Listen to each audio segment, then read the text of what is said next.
ಆಹ್ವಾನ ಮಾಡಿದ್ದು ಬಹಳ ಆಶ್ಚರ್ಯ ಆಗಿದೆ.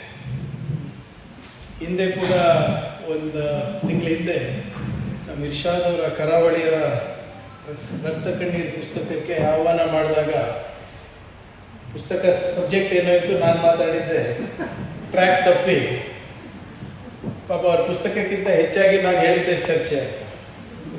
ಸೊ ಅದಾದ್ಮೇಲೂ ಕೂಡ ತಾವು ನನಗೆ ಕರೆಸಿದ್ದೀರ, ಭಾಳ ಧೈರ್ಯ ಮಾಡಿದ್ದೀರ. What I was trying to tell them, Dr. Ruchika, since you don't understand Kannada, was just a month back, another close friend of his called me for a book release. Similar, the region was the same, the Karavali part of it. And I ended up speaking much more than I should actually. I have this habit tendency. Both of us have this habit. But you speak historically, I speak politically. So. Not the quantity of what you spoke, it's a substance. Quality of what you spoke. Okay, so I was just telling him that you really have got, you've been brave enough to call me again. So, ಆದ್ದರಿಂದ ನಾನು ಹೇಳ್ದಂಗೆ ನಮಗೆ ಏನಕ್ಕೆ ಬರಲಿಕ್ಕೆ ಸಂತೋಷ ಅಂದರೆ ಇಂಥ ಸಂದರ್ಭದಲ್ಲಿ ನನಗೂ ಕಲೀಲಿಕ್ಕೆ ಆಗುತ್ತೆ ಅಂತ ಅಷ್ಟೇ. ಯಾಕಂದರೆ ಓದೋ ಆಸಕ್ತಿ ಇದೆ, ಆದರೆ ಸ್ವಲ್ಪ ಓದೋ ಸಂದರ್ಭದಲ್ಲಿ ಸರಿಯಾಗಿ ಓದಿಲ್ಲ. ಈಗ ಓದೋ ಆಸಕ್ತಿ ಇದೆ, ಸಮಯ ಇಲ್ಲ. ಸೊ ಹೀಗೆ ನಿಮ್ಮಂಥ ಪ್ರಬುದ್ಧರ ಜೊತೆ ಇದ್ದರೆ ಸ್ವಲ್ಪ ನಮಗೂ ಬುದ್ಧಿ ಬೆಳವಣಿಗೆ ಆಗುತ್ತೆ, ವಿಷಯಗಳು ತಿಳ್ಕೊಬೋದು ಅಂತ ಸಮಯ ಇದ್ದಾಗೆಲ್ಲ ನಾವು ಬರ್ತೀವಿ. ಆದರೆ ನೀವು ಧೈರ್ಯ ಮಾಡಿದ್ದೀರಿ, ಅದು ಮಾತ್ರ ನಾವು ಬರ್ತೀವಿ. ಒಂದು ಪ್ರಮುಖವಾದಂಥ ವಿಚಾರ ಏನಂದರೆ, ಇಂಥ ಸಂದರ್ಭಗಳಲ್ಲಿ ನನಗೆ ಆಹ್ವಾನ ಮಾಡಿದಾಗ ನನಗೇನು ಗೊತ್ತಿಲ್ಲ, RSS ಅವ್ರು ಭಾಳ ರಿಯಾಕ್ಟ್ ಮಾಡ್ತಾರೆ. ಅದೂ ಒಂದು ಸಂತೋಷದ ಸಂಗತಿ ಇದೆ. ಮುಂಚೆ ಯಾವುದಕ್ಕೂ ಮಾತಾಡ್ತಾ ಇರಲಿಲ್ಲ. ಈಗ ಅಟ್ಲೀಸ್ಟ್ ಅಲ್ಲಿ ಇಲ್ಲಿ ಅವ್ರು ಹೇಳಿದ ಸುಳ್ಳು, ಇವ್ರು ಹೇಳಿದ ಸುಳ್ಳು ಅಂತೆಲ್ಲ ಒಂದು ಚರ್ಚೆಗೆ ನಾವು ಬರ್ತಾ ಇದ್ದಾರೆ. ಆದರೆ ಇಂಥ ಸಂದರ್ಭದಲ್ಲಿ ನಾವು ಮಾತಾಡೋದಕ್ಕಿಂತ ಮುಂಚೆ ಸುದೀಪ್ತ ಅವರು ಅಥವಾ ಡಾಕ್ಟರ್ ರುಚಿಕಾ ಅವ್ರು ಮಾತನಾಡೋದು ಸೂಕ್ತ. ಯಾಕಂದರೆ ಅವ್ರು ಆಳವಾಗಿ ಅಧ್ಯಯನ ಮಾಡ್ಕೊಂಡಿರ್ತಾರೆ. ಅವರು ಏನು ಬರೆದಿದ್ದಾರೆ, ಅವ್ರೇನು ಅಧ್ಯಯನ ಮಾಡಿದ್ದಾರೆ, ನಾವೇನೇನು ಅಧ್ಯಯನ ಮಾಡಿದ್ದಾರೆ, ಅದನ್ನು ಓದ್ಕೊಂಡು ನಾವೇ ಭಾಷಣ ಮಾಡಬೇಕು. ನಮ್ಮದಾದಂಥ ಇದಕ್ಕೆ ಕೊಡುಗೆ ಇರೋದಿಲ್ಲ. ಆದರೆ ನವೀನ್ ಅವರು ನೆನಪಿದೆಯೋ ಇಲ್ಲ, ನವೀನ್ ಅವರಿಗೆ ಅವರು ನನಗೆ ಪರಿಚಯ ಆಗಿದ್ದು ಈಗ ಸುಮಾರು 1 ದಶಕದ ಮೇಲಾಗಿದೆ. ಸುದೀಪ್ತ ಅವರು ಒಂದು ಸರಿ ನನಗೆ ಫೋನ್ ಮಾಡಿದ್ರು. ಕರಾವಳಿನಲ್ಲಿ ಏನೋ ಒಂದು ಸಮಸ್ಯೆ ಆಗಿತ್ತು. ಅವಾಗ ನನ್ನ MLA ಆಗಿರಲಿಲ್ಲ ಇನ್ನು, ನಾನು ಯೂತ್ ಕಾಂಗ್ರೆಸ್ನಲ್ಲಿ ಇದ್ದೆ. ಫೋನ್ ಮಾಡಿ ಹೀಗೇನೋ ಒಂದು ಸಮಸ್ಯೆ ಆಗಿದೆ ಕರಾವಳಿನಲ್ಲಿ, ಬೆಂಗಳೂರಿಗೆ ಬರ್ತಾ ಇದ್ದಾರೆ ಕೆಲವು ಜನ, ಅವರಿಗೆ ಸ್ವಲ್ಪ ಸಹಕಾರ ಮಾಡಬೇಕು ಅಂತ ಹೇಳಿದರು. ಆದರೆ ಸುದೀಪ್ತ ಅವರಿಗೆ ಯಾಕೆ ನಾನು ನೆನ್ಪು ಬಂದೆ ಅಂತ ಗೊತ್ತಿಲ್ಲ ಇನ್ನೂ ಕೂಡ. ಆದರೆ ನಮ್ಮ ಕೈಲಾದಷ್ಟು ನಾವು ಮಾಡಿದ್ದೆ. ಯಾಕೆ ಅಪ್ಪ ಅಂದರೆ, ಒಂದು ತತ್ವ, ಒಂದು ಸಿದ್ಧಾಂತ ಉಳಿಸ್ಲಿಕ್ಕೆ ನಮ್ಮ ಅಳಿಲ್ ಸೇವೆ ಇರಬೇಕು ಅಂದ್ಬಿಟ್ಟು ಆ ಸಂದರ್ಭದಲ್ಲಿ ನಾವು ನವೀನಿಗೆ ಮಾತಾಡಿದ್ವಿ ಮೊದಲನೇ ಬಾರಿಗೆ.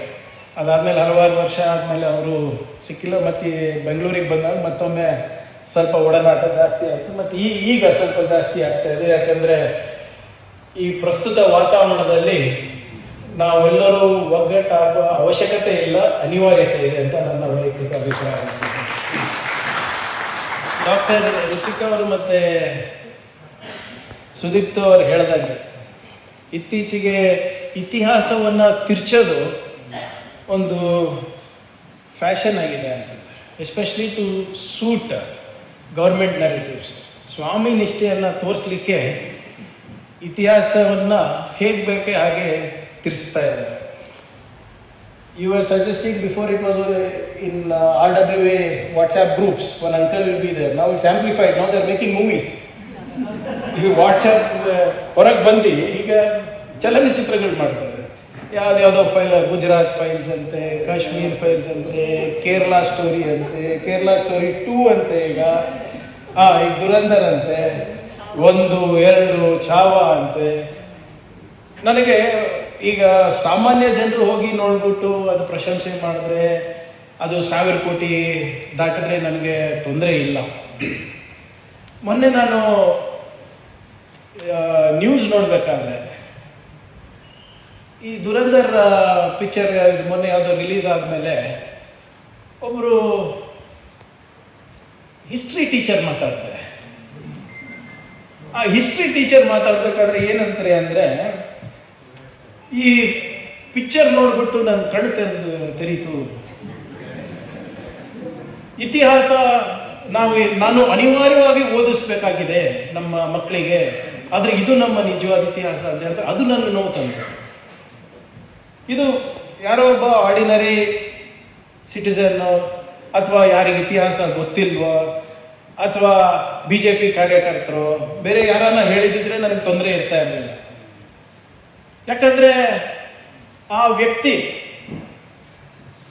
ಆ ಶಿಕ್ಷಕಿ, she's got the power to influence 100 children, and those 100 children will talk to another 100 children. That is my problem. ನೀವು ಹೇಳ್ತಾ ಇದ್ರೆ ವಾಟ್ಸಪ್ ಯೂನಿವರ್ಸಿಟಿಗೆ ಇರೋದಿಲ್ಲ, ನಾವು it's come on silver screen, big screen ಆಗ್ಬಿಟ್ಟಿದೆ ಇವಾಗ. ಈಗ ಒಂದು ಒಳ್ಳೇದು ಏನಾಯ್ತು ಅಂದರೆ ಇಂಥ ಪಿಕ್ಚರ್ಗಳೆಲ್ಲ ಓಡ್ತಾ ಇದೆ. ಮೊನ್ನೆ ಇನ್ನೊಂದು ಪಿಕ್ಚರ್ ಬಂದು ಶತಕ್ ಅಂತ, RSS ಅವರ ಇತಿಹಾಸದ್ದು, ಅದು 100 ಕೋಟಿನೂ ದಾಟಿಲ್ಲ. ಯಾಕಂದರೆ ಅದಕ್ಕೆ ಇತಿಹಾಸ ಇಲ್ಲ, ಸೃಷ್ಟಿ ಮಾಡ್ಬೇಕಂದ್ರೂ ಏನಿಲ್ಲ. 10 ಕೆಲಸ ಏನಾದರೂ ಹೇಳ್ರಪ್ಪ ನಿಮ್ಮ 100 ವರ್ಷದ ಇತಿಹಾಸದಲ್ಲಿ ಅಂದರೆ, ಎಲ್ಲೋ ಕೇರಳದ ಫ್ಲಡ್ಸ್ ಬಂತು, ವಯನಾಡಿನಲ್ಲಿ ಹೋಗಿ ನಾವು ಹಿಂಗೆ ಏನು ಕವಿತಾರೆ ಏನೇನೋ ಕೊಟ್ಬಿಟ್ಟು ನಾವು ಮಾಡಿದ್ದೀವಿ ಅಂತ ಹೇಳ್ತಾರೆ. ಅದು ರೋಟ್ರಿ ಕ್ಲಬ್ ಅವರು ಮಾಡ್ತಾರೆ ಸ್ವಾಮಿ, ನೀವು ಮಾಡಕ್ಕೆ ಬೇಕಾದ. ನಮ್ಮ ಯೂತ್ ಕಾಂಗ್ರೆಸ್ ಹುಡುಗರು ಮಾಡ್ತಾರೆ, ನೀವು ಮಾಡೋದು ಬೇಕಾದ. ಬಟ್ ನನಗೆ ಒಳ್ಳೇದೇನಾಯ್ತಂದ್ರೆ, ಈ ನರೇಂದ್ರ ಮೋದಿ ಅವ್ರ ಮೇಲೂ ಪಿಕ್ಚರ್ ಬಂತು, ಅದು 100 ಕೋಟಿ ದಾಟಿಲ್ಲ. ಈ RSS ಒಂದು ಪಿಕ್ಚರ್ ಬಂತು, ಅದು 100 ಕೋಟಿ ದಾಟಿಲ್ಲ. ಸೊ ಇದನ್ನ, ಈ ಇತಿಹಾಸವನ್ನ ತಿರ್ಚೋದಾಗಿದೆ ಅಲ್ಲ, ನಾವು it's no more a hobby, it is now a complete profession by itself, which is becoming a 1000 crore business. ನನ್ನ ಪ್ರಕಾರ 2 ಬಹಳ ಪ್ರಮುಖವಾದಂಥ ಅಪಾಯ ನಿಜವಾದ ಇತಿಹಾಸಕ್ಕಿದೆ. Real history has two major threats. One is our WhatsApp graduates, the second is social media. ನೀವು ನೋಡಿ, ಇದು ಯಾಕೆ ಹೇಳ್ತಾ ಇದ್ದೀನಿ ಅಂದರೆ, ಡಿಮಾನಿಟೈಸೇಷನ್ ಆದಾಗ ಕೆಲವು ಜನ ಆರ್ಥಿಕ ತಜ್ಞರಂತ ಕೂತಿದ್ರು TV ಚಾನೆಲ್ಗಳಲ್ಲಿ. ಯಾವಾಗ ಇಂಡಿಯಾ ಪಾಕಿಸ್ತಾನ ಅಥವಾ ಇಂಡಿಯಾ ಚೈನಾ ಯುದ್ಧ ಆದಾಗ ಅವರೇ ಮಿಲಿಟರಿ ಸ್ಟ್ರಾಟಜಿಸ್ಟ್ ಆಗ್ತಾರೆ. ಡಿಮಾನಿಟೈಸೇಷನ್ ಇದ್ದಾಗ ಎಕನಾಮಿಸ್ಟ್, ಯುದ್ಧ ಆದಾಗ ಮಿಲಿಟರಿ ಸ್ಟ್ರಾಟಜಿಸ್ಟ್, ಕರೋನಾ ಸಂದರ್ಭದಲ್ಲಿ ಹೆಲ್ತ್ ಸ್ಪೆಷಲಿಸ್ಟ್, ಹೆಲ್ತ್ ಎಕ್ಸ್ಪರ್ಟ್ಸ್, ಚುನಾವಣೆ ಟೈಮ್ನಲ್ಲಿ ಸೆಫಾಲಜಿಸ್ಟ್, ಪೊಲಿಟಿಕಲ್ ಎಕ್ಸ್ಪರ್ಟ್ಸ್. ಇಂಥದ್ದೇನಾದರೂ ಸುದೀಪ್ತ ಅವ್ರು ಹೇಳಿದಾಗ, ಯಾವುದೋ ಒಂದು ಕಾಂಟ್ರವರ್ಸಿ ಆದಾಗ ತಮಿಳುನಾಡಿನಲ್ಲಿ ದೇವಸ್ಥಾನದ ಅದರದ್ದು ದೀಪದ್ದು ಅದರದ್ದು ಕಾಂಟ್ರವರ್ಸಿ ಆದಾಗ ಅವರು ರಿಯಲ್ ಹಿಸ್ಟೋರಿಯನ್ಸ್ ಆಗ್ತಾರೆ. ಬೇರೆ ಡಿಗ್ರಿ ಪಡೆದವರು ಅವರು ಇವರೆಲ್ಲರೂ ವೇಸ್ಟ್. ಇವ್ರು ಇರೋರೇ ಬಾಡಿಗೆ ಭಾಷಣಕಾರರು ಒಂದು 4 ಜನ ಇರ್ತಾರೆ. ಪ್ರೈಮ್ ಟೈಮ್ನಲ್ಲೂ ಅವರೇ ಬರ್ತಾರೆ, ಸೋಷಿಯಲ್ ಮೀಡಿಯಾನಲ್ಲೂ ಚಾನೆಲ್ ಅವರೇ ಓಡಿಸ್ತಾರೆ. ಅವ್ರಿಗೆ ಕೋಟ್ ಮಾಡಿ ನಮ್ಮ BJP ನಾಯಕರು, RSS ನಾಯಕರು ಎಲ್ಲ ಕಡೆ ಪ್ರತಿಪಾದನೆ ಮಾಡ್ತಾರೆ. This is become the norm of the day. ನಾವು ಕೂಡ ಎಚ್ಚೆತ್ಕೋಬೇಕಾಗಿದೆ. ನಮ್ಮ ದೇಶದ ನಿಜವಾದ ಇತಿಹಾಸ, ನಮ್ಮ ಸಮಾಜದಲ್ಲಿ ಇರುವಂಥ ನಿಜವಾದ ಸೋಷಿಯಲ್ ಇಶ್ಯೂಸನ್ನು ನಾವು ತಗೋಬೇಕು. ಇದನ್ನು ನಾನು ಪ್ರಾಮಾಣಿಕವಾಗಿ ಕಳೆದ 1.5-2 ವರ್ಷದಿಂದ ಮಾಡಲಿಕ್ಕೆ ಪ್ರಯತ್ನ ನಾನು ಮಾಡ್ತಾ ಇದ್ದೀನಿ. ಬರೇ ಬಂದು ಭಾಷಣ ಹೊಡೆಯೋದಲ್ಲ. ಇಲ್ಲಿ ಕೆಲವು ನಮ್ಮ ಜನ ಸ್ನೇಹಿತರು ಇಲ್ಲೂ ಕೂತಿದ್ದಾರೆ. ಕಳೆದ 1.5-2 ವರ್ಷದಿಂದ 100 ಹೊಸ ಲೇಖಕರನ್ನು ನಾವು ಪರಿಚಯ ಮಾಡಬೇಕು. Based on constitutional and social issues ಮೇಲೆ ಮಾತ್ರ ಅಂದ್ಬಿಟ್ಟು ನಾವು 100 ಹೊಸ ಪುಸ್ತಕಗಳನ್ನು ಇನ್ನು 2 ತಿಂಗಳ ಒಳಗಡೆ ನಾವು ಪ್ರಿಂಟ್ ಮಾಡ್ತೀವಿ. New young writers from across the state, we are publishing 100 books. And I want to make this an annual affair. ಪ್ರತಿ ವರ್ಷ ಭಾಳಷ್ಟು ಜನ, ಮೊನ್ನೆ ನಾವೆಲ್ಲ ಒಂದು VC ಮಾಡಬೇಕಾದ್ರೆ, ಸರ್ ನಾವು ಇಂಗ್ಲೀಷ್ನಲ್ಲೂ ಕೂಡ ನಿಜವಾದ ಇತಿಹಾಸ ಹೇಳಬೇಕು ಅಂತ, ಅದಕ್ಕೂ ನಾವು ಒಪ್ಪಿಗೆ ಕೊಟ್ಟು 25 ಹೊಸ ಪುಸ್ತಕಗಳನ್ನು ಮಾಡಬೇಕು ಅಂತ ಕೂಡ ತೀರ್ಮಾನ ಮಾಡಿದ್ವಿ. ಸೊ ನೀವೇ ಇಮ್ಯಾಜಿನ್ ಮಾಡಿ, ಪ್ರತಿ ವರ್ಷ ನಾವು 100 ಹೊಸ ಲೇಖಕರಿಗೆ ಬೆಳೆಸಿದ್ರೆ ವಾತಾವರಣ ಹೇಗಿರುತ್ತೆ. It is going to become one treasure trove of actual real history, not WhatsApp forwards, not distorted history or constructed history to suit certain narratives. ಆದ್ದರಿಂದ ಇದನ್ನ ಒಂದು ಪ್ರಯತ್ನ ನಾನು ಕೂಡ ಮಾಡ್ತಾ ಇದ್ದೇನೆ. ಅದಕ್ಕೆ ತಮ್ದೆಲ್ಲರದು ಸಹಕಾರ ಬೇಕಾಗ್ತದೆ ಅದಕ್ಕೆ. ಯಾಕಂದರೆ ನನ್ನ ಒಬ್ಬನ ಕಡೆಯಿಂದನೇ ಆಗಲ್ಲ. ನಾನು ಇಂಪ್ಲಿಮೆಂಟಿಂಗ್ ಏಜೆನ್ಸಿ ಅಷ್ಟೇ. The real spade work has to be done by people like you. ನೀವೇನು ಹೇಳ್ತೀರಾ, ನೀವು ಹೇಗೆ ಮಾರ್ಗದರ್ಶನ ನೀಡ್ತೀರಾ, ಅದಕ್ಕೆ ಆ ರೀತಿ ನಡ್ಕೊಳ್ಳೋಕ್ಕೆ ನಾವು ತಯಾರಿದ್ದೇನೆ. ನಾನು ಈಗಾಗಲೇ ಮಾತನಾಡೋ ಸಂದರ್ಭದಲ್ಲಿ ಹೇಳಿದ್ರು, ಪ್ರತಿಯೊಬ್ಬ ರಾಜನ ಇತಿಹಾಸ, ಅರಸನ ಇತಿಹಾಸ ನೋಡಿದ್ರೆ ಜನರಿಗೆ ಹೀರೋನೂ ಕಾಣಿಸ್ತಾರೆ, ವಿಲನೂ ಕಾಣಿಸ್ತಾರೆ. It depends which perspective you want to see. ನೀವು ಯಾವುದೇ ಅರಸನ ಇತಿಹಾಸ ಚರಿತ್ರೆ ತೆಗೆದು ನೋಡಿದ್ರೆ everybody worked only to enhance their power and improve their wealth and more importantly ಅವರ ಸಾಮ್ರಾಜ್ಯವನ್ನು ಬೆಳೆಸೋದಷ್ಟೇ. The boundaries of their kingdom should be vast. ಯಾರೇ ನೋಡಿರಿ, ನೀವು ರಾಷ್ಟ್ರಕೂಟ ತಗೊಳ್ಳಿ, ಶಾತವಾಹನಗಳು ತಗೊಳ್ಳಿ, ನಿಮ್ಮ ಒಡೆಯರ್ಸ್ ತಗೊಳ್ಳಿ, ನಿಮ್ಮ ಚೇಲಾಸ್ ತಗೊಳ್ಳಿ, ಚೋಲಾಸ್ ತಗೊಳ್ಳಿ, ಯಾರು anyone, they were only interested in ruling their vast kingdoms. ಅವರ ಸಾಮ್ರಾಜ್ಯದ ವಿಸ್ತರಣೆಯನ್ನು ಜಾಸ್ತಿ ಮಾಡಲಿಕ್ಕೆ ಹೇಗಾಗ್ತಾ ಇತ್ತು ವಿಸ್ತರಣೆ? There only 2 or 3 mechanisms, like Dr. Ruchika said. Number 1, go to war. If you don't like to wage a war against the ruler, what would you do? You would pay revenue, accepted the taxes ಅಂದ್ಬಿಟ್ಟು ಅವ್ರ ಸಬ್ಸಿಡಿಯರೀಸ್ ಆಗ್ತಾ ಇದ್ರು. ಇಲ್ದಿದ್ರೆ through alliance. ಆ BJP ಅವರಿಗೆ ಹೇಗಿದೆ, ನಮ್ಮ RSS BJP ಇತಿಹಾಸ ಓದೋದಿಲ್ಲ ಅವರು. ಇವು ಯಾರು ಕೆಲವು ರಾಜರಿಗೆ ಇಷ್ಟೆಲ್ಲ ಹೇಳ್ತಾರಲ್ಲ, ಅವ್ರ ತಾಯಿಂದ್ರೆ ನೋಡಿದ್ರೆ ಅವ್ರು ಮುಸಲ್ಮಾನರು ಇರ್ತಾರೆ, ಅವ್ರ ತಂದೆಯವ್ರು ಮುಸಲ್ಮಾನರು ಇರ್ತಾರೆ. ಈಗ ಎಷ್ಟು ಜನ ಮೊಘಲರ ಆಸ್ಥಾನದಲ್ಲಿ ರಜಪೂತ್ ರಾಣಿಗಳಿದ್ರು. It's all about alliances, either through marriage or through war. ಇವೆರಡೇ ಅಲ್ವಾ? ಹಾಗಾಗಿ ನೀವು ವಿಜಯನಗರ ಸಾಮ್ರಾಜ್ಯನ ನೀವು ಇತಿಹಾಸ ನೋಡಿದ್ರೆ ಯಾರ್ಯಾರು ಎಲ್ಲೆಲ್ಲಿ ಹೆಣ್ಣು ಕೊಟ್ಟಿದ್ರು, ಯಾರ್ಯಾರು ಎಲ್ಲೆಲ್ಲಿ ಯಾರ ಸಾಮ್ರಾಜ್ಯ ಹೇಗೆ ಬೆಳೀತು ಅಂತ ನೀವು ನೋಡಿದ್ರೆ ನಿಮಗೆ ಗೊತ್ತಾಗುತ್ತೆ. ಪ್ರಾಬ್ಲಮ್ ಏನಂದರೆ ನಾವು ಸಮಯ ಕೊಟ್ಟು ಇತಿಹಾಸವನ್ನು ತಿಳ್ಕೊಳ್ಳಿಕ್ಕೆ ಪ್ರಯತ್ನ ಮಾಡೋದಿಲ್ಲ. ಈಗ ಬ್ರಿಟಿಷರ 200 ವರ್ಷದ ಕಾಲ ಇಲ್ಲಿ ನಮ್ಮನ್ನು ಆಳಿದ್ರು.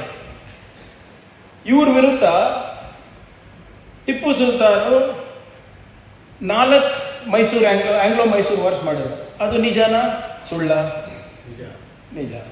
ಯು ಕೆನಾಟ್ ಟೇಕ್ ದಟ್ ಅವೇ. ಈಗ ಬ್ರಿಟಿಷರ ವಿರುದ್ಧ ಹೋರಾಟ ಮಾಡಿದವರು ಸ್ವತಂತ್ರ ಹೋರಾಟಗಾರರು ಅಲ್ಲ ಅಂತ ಅವ್ರ ವಾದ. RSS ಮಾಡಿಲ್ಲ ಅಲ್ಲ. ಈಗ ಯಾರು ಬ್ರಿಟಿಷರ ಜೊತೆ ಹೋರಾಟ ಮಾಡಿದವರು ಅವರು ಸ್ವತಂತ್ರ ಹೋರಾಟ, ಅದು what ever might be his reasons, to safeguard his kingdom, to safeguard his people, to safeguard his wealth, he fought 4 wars. ಅದೇ ಸಂದರ್ಭದಲ್ಲಿ ಬೇರೆ ಯಾರಾದರೂ ಮಾಡಿದ್ರ? ಇಲ್ಲ.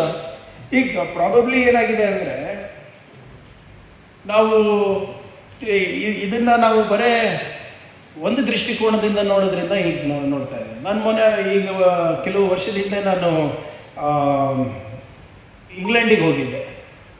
ಅದು ನಮ್ಮ ಬಾಬಾ ಸಾಹೇಬ್ ಅಂಬೇಡ್ಕರ್ ಅವರ ಸ್ಕೂಲ್ ಆಫ್ ಎಕನಾಮಿಕ್ಸ್ ಮಾಡಬೇಕಾದಾಗ ಲಂಡನ್ ಸ್ಕೂಲ್ ಆಫ್ ಎಕನಾಮಿಕ್ಸ್ ಅವ್ರ ಜೊತೆ ಟೈಅಪ್ ಮಾಡಲಿಕ್ಕೆ ನಾನು ಡೈರೆಕ್ಟರ್ ಅವ್ರ ಜೊತೆ ಮಾತಾಡ್ಲಿಕ್ಕೆ ಹೋಗಿದ್ದೆ.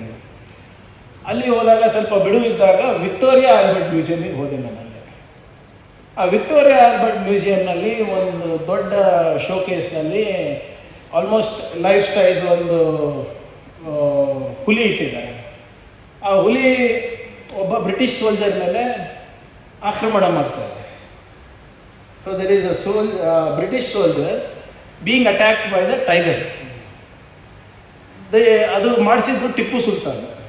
ಅದಕ್ಕೆ ನೀವು ಚಾಬಿ ಕೊಟ್ಟರೆ ತಿರುಗಿಸಿದ್ರೆ ಆ ಗರ್ಜನೆ ಕೇಳುತ್ತೆ, ಮತ್ತು ಈ ನಮ್ಮ ಬ್ರಿಟಿಷ್ ಅವ್ರ ವಿರುದ್ಧ ಆ ಬ್ರಿಟಿಷ್ ಸೋಲ್ಜರ್ ಅವರ ಕರೆನೂ ಕೇಳುತ್ತೆ. ಅದರ ಪಕ್ಕ ಟಿಪ್ಪು ಸುಲ್ತಾನ್ ಅವ್ರದ್ದು 1-2 ಕತ್ತಿ ಇವೆ, ಅವರು ಹಾಕ್ಕೊಂಡಿರುವ ಬಟ್ಟೆ ಇದೆ, ಎಲ್ಲ ಇದೆ. ಅಲ್ಲಿ ನನಗೆ ಎಕ್ಸ್ಪ್ಲೈನ್ ಮಾಡ್ತಾ ಇದ್ದವನು, ಅವನು ಹೇಳ್ತಾನೆ ನನಗೆ, ಅಲ್ಲಿ ಯಾರು ಕ್ಯೂರೇಷನಿಗೆ ನಿಂತಿರಲ್ಲ, ಸುಮ್ಮನೆ ಒಂದು ಗೈಡ್ ಥರ ಇದ್ದಾರೆ, ಅವರು ಇತಿಹಾಸದಲ್ಲಿ PhD ಮಾಡಿ, ಈಸ್ ಅ ಬ್ರಿಟಿಷ್. ಅವ್ರೇನು ಹೇಳ್ತಾರೆ, ಸರ್ ಭಾರತದ ದೇಶದ ಇತಿಹಾಸ ಪುಟದಲ್ಲಿ ಬಹಳಷ್ಟು ಜನ ಸ್ವತಂತ್ರ ಹೋರಾಟಗಾರರ ಹೆಸರಿದೆ, ಆದರೆ ಬ್ರಿಟಿಷ್ ಇತಿಹಾಸದ ಪುಟದಲ್ಲೂ ಕೂಡ ಭಾರತದ ಸ್ವತಂತ್ರ ಹೋರಾಟಗಾರರಿಗೆ ಬಹಳ ಕಮ್ಮಿ, ಅದರಲ್ಲಿ ಟಿಪ್ಪು ಸುಲ್ತಾನು ಒಬ್ಬ ಅಂತ ಹೇಳ್ತಾರೆ. ಯಾಕಂದ್ರೆ struck fear in 2 of the tallest military generals of British Empire, general Cornwallis ಮತ್ತೆ Wellesley. Wellesley was the same person who later on defeated Napoleon in Waterloo. Wellesley ಬರೀತಾನಂತೆ, I have never seen a more fierce warrior than Tipu Sultan.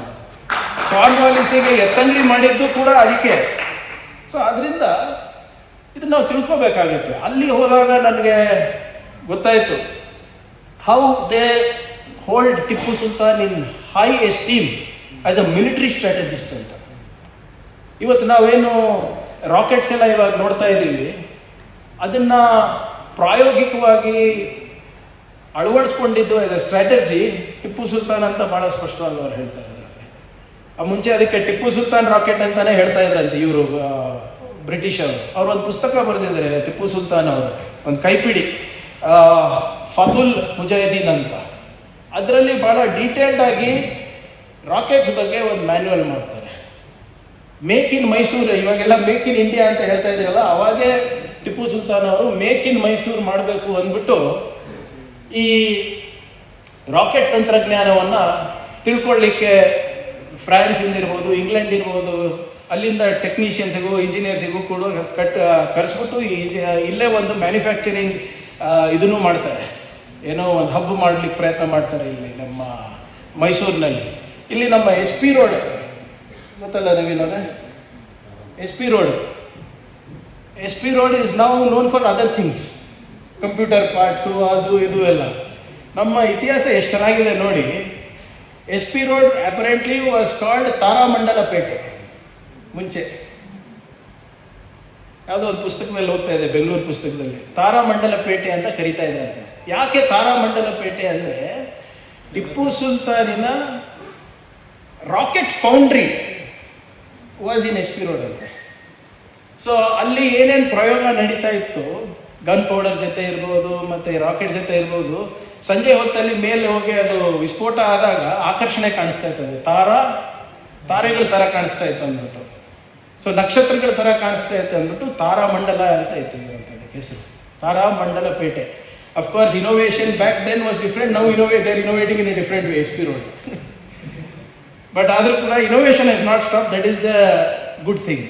ಅವಾಗೆ 1799ರಲ್ಲಿ ಸುಮಾರು 9,000 ರಾಕೆಟ್ಗಳನ್ನು ಶ್ರೀರಂಗಪಟ್ಟಣ 4ನೇ ಯುದ್ಧ ಆದಮೇಲೆ 9,000 ರಾಕೆಟ್ಗಳನ್ನು ತಗೊಂಡೋಗಿದ್ರಂತೆ ಇಂಗ್ಲೆಂಡಿಗೆ. ಅಲ್ಲಿ ತಗೊಂಡೋಗಿ ಅದ್ರ ಮೇಲೆ ಸಂಶೋಧನೆ ನಡೆಸಿದ್ರು. The rocket programme, research and development programme of British started only in 1801, 1801. ಯಾವಾಗ 2 years after they took Tipu Sultan's rocket ಅಂತ. ನಂದು ಇತಿಹಾಸ ಇಲ್ಲ ಅದು, ಅಲ್ಲಿ ಬ್ರಿಟಿಷರು ದಾಖಲೆ ಮಾಡಿರೋದಿದೆ. ಅಲ್ಲಿ ನೀವು ಆರ್ಕೈವ್ಸಿಗೆ ಹೋದ್ರೆ ಅಲ್ಲಿ ನಿಮಗೆ ಕಾಣಿಸುತ್ತೆ ಅದರಲ್ಲಿ. ಸೊ ಅದರಿಂದ there are lot of things to learn. ನಾನು ಹೇಳ್ದಂಗೆ ಕೆಲವು ನೀವು ಯಾವುದೇ ಅರಸ ಇರ್ಬೋದು, ಅವ್ರ ಚರಿತ್ರೆಯನ್ನು ನೀವು ಆಳವಾಗಿ ನೋಡಿದ್ರೆ ನಿಮ್ಗೆ ಹೀರೋನು ಕಾಣಿಸ್ತಾನೆ, ವಿಲನು ಕಾಣಿಸ್ತಾನೆ. ಈಗ ನೌಕಾಸೇನೆ ಇರಬೇಕು ಅಂತ ಟಿಪ್ಪು ಸುಲ್ತಾನ್ ಅವರು ಪ್ರತಿಪಾದನೆ ಮಾಡ್ತಾ ಇದ್ರು. ನನಗೆ ಗೊತ್ತಿರುವಂಥ ಅಲ್ಪ ಸ್ವಲ್ಪ ಏನು ಇತಿಹಾಸ ನಾನು ಓದಿದ್ದೀನಿ. ಯಾಕೆ ಕೊಡಗಲ್ಲಿ ಅವರಿಗೆ ಇಷ್ಟಪಡೋದಿಲ್ಲ, ಯಾಕೆ ಮಲಬಾರ್ದಲ್ಲಿ ಅವರಿಗೆ ಇಷ್ಟಪಡೋದಿಲ್ಲ ಅಂದರೆ ನಿಮ್ಮ ಫೋರ್ಸ್ ಕನ್ವರ್ಷನ್ಸು ಅದು ಇದು ಒಂದು ಪಾರ್ಟ್. ಅವರಿಗೆ ನೌಕಾಸೇನೆ ಬೇಕಾಗಿತ್ತು. He wanted a navy and he wanted the control of Mangaluru port and Malabar port. And the shortest way to go to Mangaluru or Malabar was through Coorg. ಆಮೇಲೆ ಇವ್ರು ಹೋದಾಗೆಲ್ಲಾನು ಕೂಡ ಯಾರಾದರೂ ಇವ್ರು ಇನ್ಫಾರ್ಮೇಶನ್ ಬ್ರಿಟಿಷಿಗೆ ಕೊಡೋರಂತೆ. ಅದು ನೀವು ಬ್ರಿಟಿಷವ್ರ ಜೊತೆ ಇರ್ತೀರಾ, ನನ್ನ ಜೊತೆ ಇರ್ತೀರಾ ಅಂದ್ಬಿಟ್ಟು 3-4 ಸರಿ ಅವ್ರು ಪ್ರಶ್ನೆನೂ ಮಾಡೋರಂತೆ. ಕೇಳಲಾರ್ದಾಗ ಸಹಜವಾಗಿ ಏನು ಅವರಿಗೆ ಏನು ಅವಾಗ ಸಂದರ್ಭದಲ್ಲಿ ಏನು ಮಾಡಬೇಕನ್ನಿಸ್ತು ಮಾಡಿದ್ದಾರೆ. ಅದು ಯುದ್ಧ ಮಾಡಿದ್ರು, ಕ್ರೂರತನೆ ತೋರಿಸಿದ್ರು, whatever it is more of political conversions rather than forced conversions. ಹಂಗಿದ್ದಿದ್ರೆ ನೀವು ಶ್ರೀರಂಗಪಟ್ಟಣದಲ್ಲಿ ನೋಡ್ತೀರಾ, ಮಸೀದಿನೂ ಅಲ್ಲೇ ಇದೆ, ದೇವಸ್ಥಾನವೂ ಪಕ್ಕದಲ್ಲೇ ಇದೆ. ಅಲ್ಲಿ ಫೋರ್ಸ್ ಕನ್ವರ್ಷನ್ಸ್ ಅಂತ ಯಾವತ್ತಾನ ನೀವು ಕೇಳಿದ್ದೀರಾ? ಇಲ್ಲ. So we have to understand the situation, the then situation. ಈಗ ನಿಮ್ಮ ಇದೇ ನಮ್ಮ ಟಿಪ್ಪು ಸುಲ್ತಾನ್ ಅವ್ರಿಗೆ ಹಾರ್ಟಿಕಲ್ಚರ್ನಲ್ಲಿ ಆಸಕ್ತಿ ಇತ್ತು. ನೀವು ನಮ್ಮ ಡಿಪಾರ್ಟ್ಮೆಂಟ್ ಆಫ್ ಹಾರ್ಟಿಕಲ್ಚರ್ ಬುಕ್ಸ್ ತೆಗೆದು ನೋಡಿ, ಅಥವಾ ನಮ್ಮ ವೆಬ್ಸೈಟ್ ತೆಗೆದು ನೋಡಿ, horticulture website, Tipu Sultan is the father of horticulture in Karnataka ಅಂತ ಹೇಳ್ತಾರೆ. ಅವಾಗ ಮಸ್ಕಟ್ಟಿಂದ ಇರ್ಬೋದು, ನಿಮ್ಮ ಫ್ರಾನ್ಸಿಂದ ಇರ್ಬೋದು, ಇಂಗ್ಲೆಂಡಿಂದ ಇರ್ಬೋದು, ಸಸ್ಯಗಳು ತರ್ತಾ ಇದ್ರು. ಲಾಲ್ಬಾಗ್ ಕಟ್ಸಿದ್ದು ಯಾರು ಸರ್? Hyder Ali Tipu Sultan. Lalbagh, one of the best lung spaces in the country is Lalbagh, built by Hyder Ali and Tipu Sultan. ಅಲ್ಲಿನ MP is against Tipu Sultan. ಮಾತಾಡ್ತಿದ್ರೆ ನೀವೆಲ್ಲ ಅದು ಅಂತಾರೆ. ನಾನು ಅವ್ರಿಗೆ ಒಂದ್ಸರಿ ಪ್ರಶ್ನೆ ಮಾಡಿದೆ, ಹಂಗಿದ್ರೆ ಬರಪ್ಪ, ನೀವು you want to wipe out Hyder Ali and Tipu Sultan from ಯ ಪೇಜಸ್ ಆಫ್ ಹಿಸ್ಟ್ರಿ, ನಾವು ಫಸ್ಟ್ ಬಂದು ಲಾಲ್ಬಾಗ್ ಸುಡೋಣ ಬನ್ನಿ, ಆಗುತ್ತಾ? ನೀವೇ ಈಗ ನಮ್ಮ ಹಿಸ್ಟ್ರಿ ಎಷ್ಟು ಇಂಟರ್ ಮೂವನ್ ಇದೆ ಅಂದರೆ it is difficult to take things out. ಈಗ ನಮ್ಮ ಚಿಕ್ಕಮಂಗ್ಳೂರಿನಲ್ಲಿ we are very famous for coffee, ಹೌದಾ? ಕಾಫಿ ಎಲ್ಲಿಂದ ಬಂತು? ಬಾಬಾ ಬುಡನ್ಗಿರಿ. ಯಾರು ಬಾಬಾ ಬುಡನ್ಗಿರಿ? ಯಾವ ಸಮಾಜದವರು? ಎಲ್ಲಿಂದ ತಂದಿದ್ದು? ಅರಬಿಂದ ತಂದ್ರು. ಎಲ್ಲಿ ಇಟ್ಕೊಂಡು ತಂದಿದ್ರು? ಅವ್ರ ದಾಡಿನಲ್ಲಿ ಇಟ್ಕೊಂಡು ತಂದಿದ್ರು. ಈಗ ಎಲ್ಲ ಕಾಫಿ ಓನರ್ಸ್ ಯಾರು? ಇದೇ CT ರವಿ, ಇದೇ ಎಲ್ಲ BJP ನಾಯಕರು. ಹೌ ಕ್ಯಾನ್ ವಿ ಇದು? ಈಗ LPG ಇದೆ ತಗೊಳ್ರಪ್ಪ, ಬಿಟ್ಬಿಡಿ ಅದು ಇತಿಹಾಸ. ಈಗ ನಮ್ಮ ಇಂಧನ ಬರ್ತಾ ಇದೆ, ಎಲ್ಲಿಂದ ಬರ್ತಾ ಇದೆ? 80% of all chemicals, gases, urea, fertiliser. ನಮ್ಮ ರೈತರು ಏನು ಯೂರಿಯಾ ಹಾಕ್ತಾ ಇದ್ದಾರೆ, ಫರ್ಟಿಲೈಸರ್ ಆಗ್ತಾ ಇದೆ, 90-80% ಎಲ್ಲಿಂದ ಬರ್ತಾ ಇರೋದು? ಅರಬ್ ಕಂಟ್ರಿಗಳಿಂದ, ಇಸ್ಲಾಮಿಕ್ ಕಂಟ್ರೀಸಿಂದ. ನಿಲ್ಲಿಸ್ತೀರಾ? ಹೇಳ್ಬೇಕಲ್ಲ, ನಿಮ್ದು ದ್ವಂದ್ವ ನೀತಿ ಇರಬಾರ್ದು. ಆದರೆ ಕುವೆಂಪು ಅವ್ರು ಹೇಳ್ದಂಗೆ ವಿಶ್ವ ಮಾನವನ ಆಗು. ಇಲ್ಲದಿದ್ರೆ ಇದೆಲ್ಲ ಬಿಟ್ಬಿಟ್ಟು ನೀನೇನಾಗಿ ಅನ್ಸ್ಬೇಕಂತೆ ಅದನ್ನ ಮಾಡ್ರಿ ಕರೆಕ್ಟಾಗಿ. ಎರಡು ಕಡೆನೂ ಇರೋಕ್ಕಾಗಲ್ಲ. ಈಗ ಅದು ಏನೇನು ನಾವು ಹೊರಗಿಂದ ತರಿಸ್ತೀವಿ, ಇಂಪೋರ್ಟ್ ಮಾಡ್ತೀವಿ ಅಂತ ಮೊನ್ನೆ ಸುಮ್ಮನೆ ಸದನಕ್ಕೆ ಬೇಕಾಗುತ್ತೆ ಅಂತ ಅಧ್ಯಯನ ಮಾಡ್ತಾ ಇದ್ದೆ. Kesar, 90% of Kesar is from Islamic countries.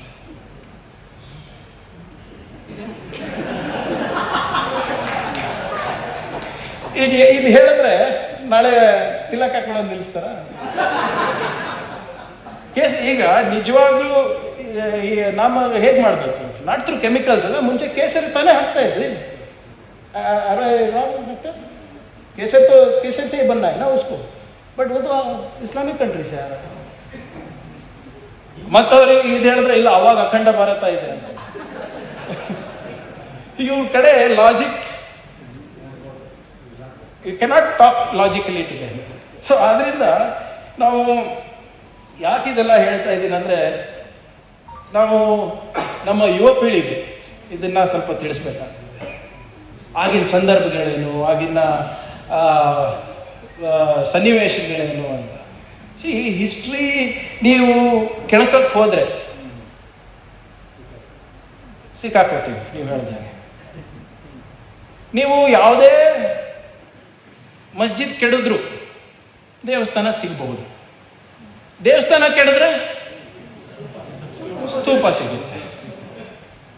ಸ್ತೂಪ ಕೆಡಿದ್ರೆ ಏನು ಗೊತ್ತಿಲ್ಲ. ನನ್ನ limit is 3,500 years of history, I know. Devanampriya ಯಾರು? When did you know he is Ashoka? 150 years back. ಅವ್ರು ಮಾಡಿಟ್ಟಿದ್ದು 2,000 ವರ್ಷದ ಹಿಂದೆ, 2,500 ವರ್ಷದ ಹಿಂದೆ. Who buried our history? Who was responsible for that?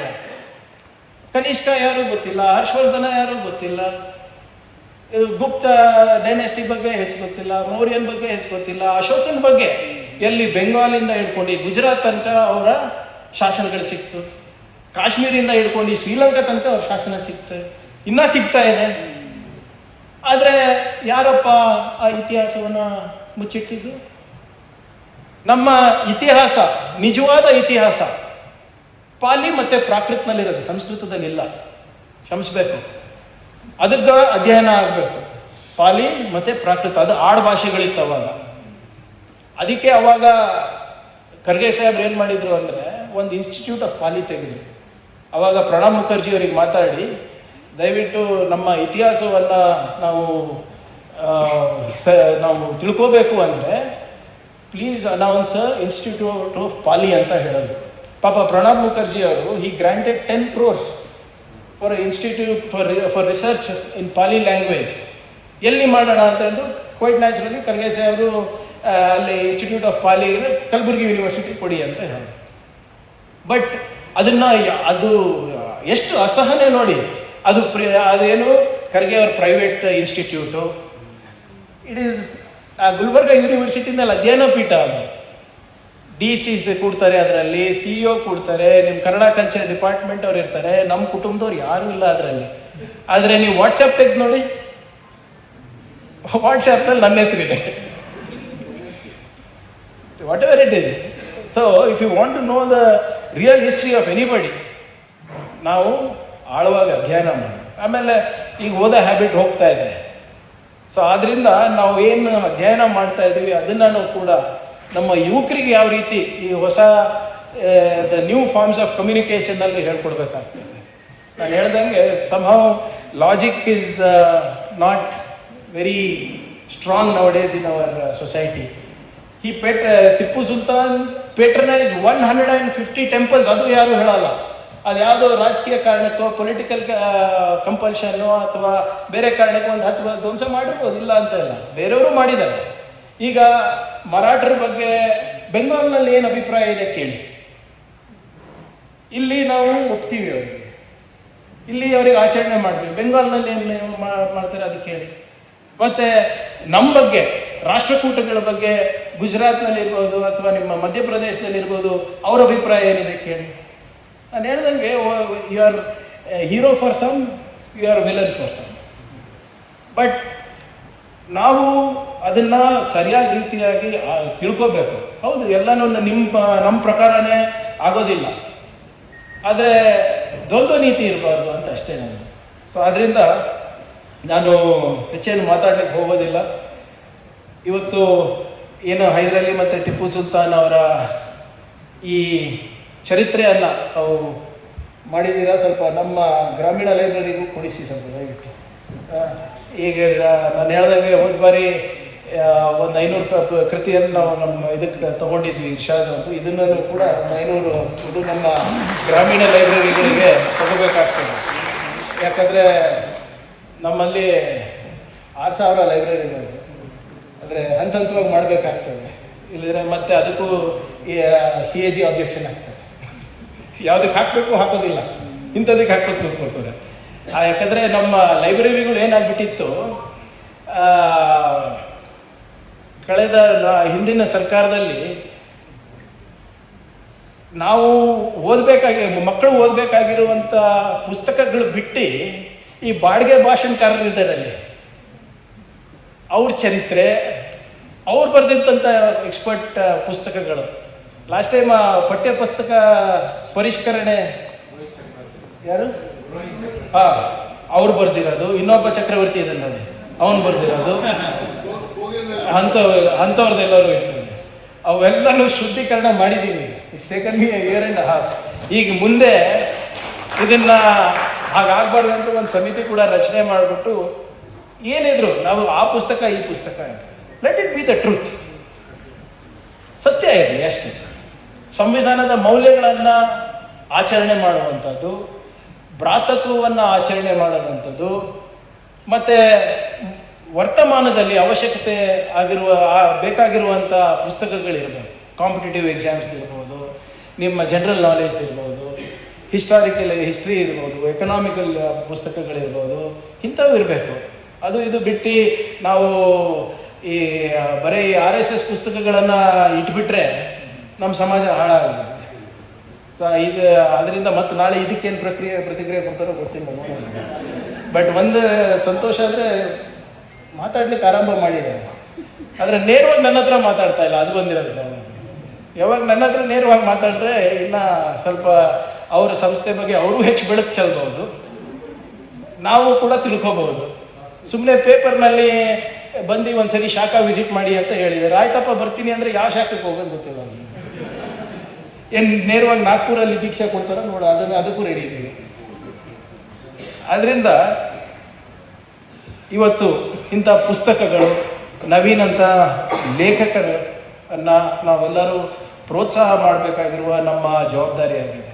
ನಮ್ಮ ಅಳಿಲ್ ಸೇವೆ ಮತ್ತು ವಿಶೇಷವಾಗಿ ನನ್ನ ವೈಯಕ್ತಿಕ ಅಳಿಲ್ ಸೇವೆ ಈ ಮೌಲ್ಯಗಳಿಗೆ, ನಮ್ಮ ಸಂವಿಧಾನವನ್ನು ಉಳಿಸಲಿಕ್ಕೆ ಮತ್ತು ವಿಶೇಷವಾಗಿ ನಮ್ಮ ರಾಜ್ಯದಲ್ಲಿ ಒಂದು ಉತ್ತಮವಾದಂಥ ವಾತಾವರಣಕ್ಕೋಸ್ಕರ ನನ್ನ ಅಳಿಲ್ ಸೇವೆ ಸದಾ ಇರ್ತದೆ. ನೀವು ನಮಗೆ ಏನು ಜವಾಬ್ದಾರಿ ಕೊಡ್ತೀರಾ ಅದನ್ನು ಕೂಡ ನಾನು ನಿರ್ವಹಿಸಲಿಕ್ಕೆ ನಾನು ತಯಾರಿದ್ದೇನೆ ಅಂತ ಹೇಳ್ತಾ, ಮತ್ತೊಮ್ಮೆ ನಮ್ಮ ನವೀನ್ ಸುರಂಜಿ ಅವರಿಗೆ ತಮ್ಮೆಲ್ಲರ ಪರವಾಗಿ ಹಾಗೂ ವೈಯಕ್ತಿಕವಾಗಿ ಈ ಒಂದು ಕೃತಿಯನ್ನು ತಾವು ಇವತ್ತು ಬಿಡುಗಡೆ ಮಾಡಿಸಿದ್ದೀರಾ, ತಮಗೆ ಅಭಿನಂದನೆಯನ್ನು ನಾನು ಸಲ್ಲಿಸ್ತಾ ಇದ್ದೀನಿ. ಮತ್ತು ಇನ್ನೂ ಹೆಚ್ಚು ಇಂಥ ಪುಸ್ತಕಗಳು ಹೊರಗೆ ಬರಲಿ ಅಂತ ಆಶಿಸ್ತಾ ನಾನು ಎರಡು ಮಾತು ಮುಗಿಸ್ತೀನಿ. ಜೈ ಹಿಂದ್, ಜೈ ಕರ್ನಾಟಕ.